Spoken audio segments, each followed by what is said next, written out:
Nagpanggap akong bangkero at sumagwan hanggang sa Maynila. Manong, sa Kalila Besares nga po. Manong, huwag po kayo magpapahalata, ngunit kaya niyo bang lingunin niyo ang mamang nakaputi sa dulo ng kalye kung saan kita pinara? Bakit po? Sabay malayo na o Ba'y sumakay ho ng kalesa? nalinti ka na? Pasaan pong gawi? Sa parehas na direksyon po natin. Sa pier pa lang, nakutuban ko nang may sumusunod sa akin. Kung ako'y nagpatuloy sa bala kong puntahan, dadalhin ko lamang ang init ng tiktik sa aking mga kasama. Malalaman nila ang aking tirahan. Madadawit ang iba pang mga kapatid sa katipunan. Kaya naman, nagpasya ako. Manong, wag nang sa Labesares. Dalhin niyo akong Malacanang. Isa sa pinaka-nakapanghihilakbot na sandali ng aking buhay. Pari naririnig ko ang tinig ng Supremo.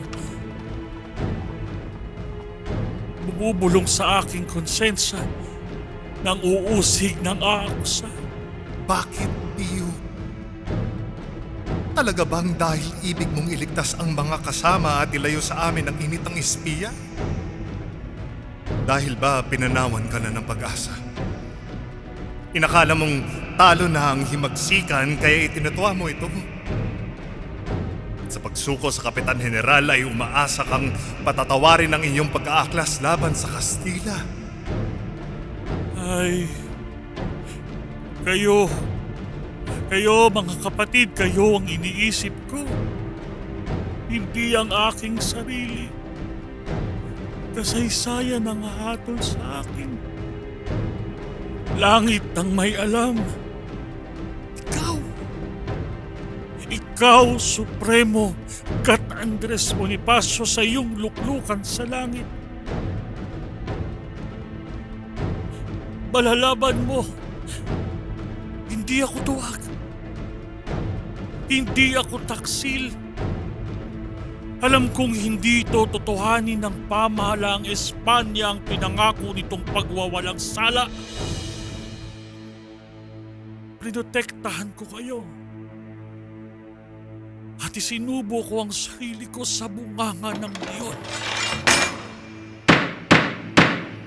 Dr. Pio Valenzuela y Alejandrino, ipinagkakait sa iyo ng korte ang pagwawalang sala at hinahatulan ka ng habang buhay na pagpapatapon. Nakulong sa Barcelona, sa Madrid, Malaga, hanggang napadpad sa Morocco sa Africa. Tinangay ako ng alon ng dagat at ng alon ng kasaysayan.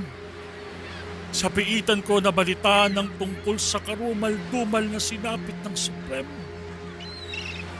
Sa kamay ng kapwa katipunero. Bakit, Pio?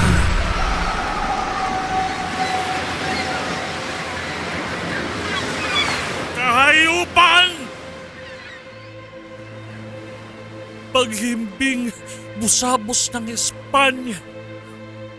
Pagising busabos na ng Amerika. Diyos ko, kailan lang ay sumilay ang liwanag ng kalayaan? Ang mga kuwiti sa langit, anong nangyari? Saan kami nagkamali?